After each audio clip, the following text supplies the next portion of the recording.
Tai Kok Tsui district, with its eclectic mix of old and new buildings, is typical of Hong Kong. Local artist Jino Yeung has translated its nostalgic neighbourhoods into a three-dimensional cityscape in the Tai Kok Tsui Municipal Services building. She calls it Look at Tai Kok Tsui Step by Step. My studio in there before, and I have a chance to interview with many neighbours. I think Tai Kok Tsui is a full of Hong Kong story.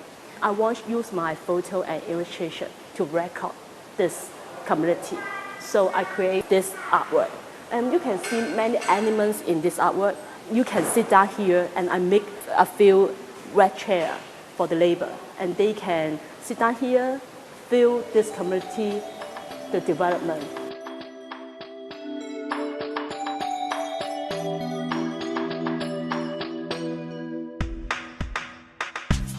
Besides the visual aspects, the natural sounds of a community are also unique. Otto Lee created an artwork on display in the Lung Yat Community Hall called Living Soundscape, Tuen Mun.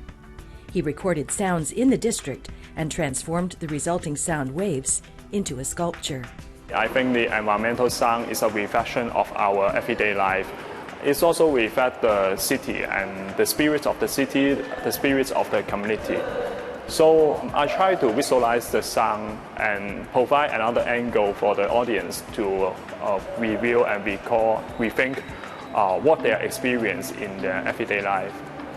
So when I first arrived to Tuen Mun city center, I think the sound is quite rich and diverse. So I drove a route to walk through from Tuen Mun city center, going through the Tuen Mun Park and go through the riverside, and then arrived at this community hall.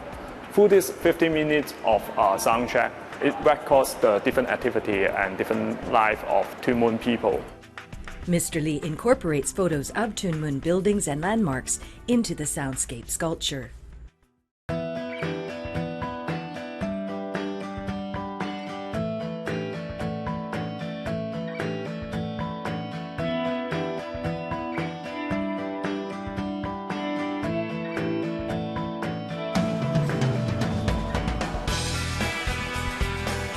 Artist Tang Kwok Hin is an Indigenous resident of the New Territories. He had never ventured to Stanley on Hong Kong Island's south side until he was invited to design artwork for its municipal services building. After exploring the place, he created a series called Hear the Ships, with the theme of a treasure hunt to narrate a story about Stanley and the sea. He imagines that he is a swaying cabin on a boat, and his 5 pieces relate to the journey on a boat. He invited local seniors to put their own designs on cutouts of fish that he hung on a net as part of his work. The fish net, there are some fishes made with some elder people just around here. The people will live here and they do some art pieces with me and trying to add their elements on the fishes. Outside the Tung Municipal Services building is a novel installation on the staircase called Existence of the Void. A pavilion on the podium at the top has a stone lounge, and stone chairs on the stairs encourage passers-by to have a seat and observe the community. These are all part of the Artivating Public Buildings Public Art Project, which transforms government buildings into art spaces. 4 groups of local artists were invited to tailor-make artworks for the buildings to infuse art into our everyday lives and give people more opportunities to appreciate art. The exhibitions opened in July and will last for 1 year.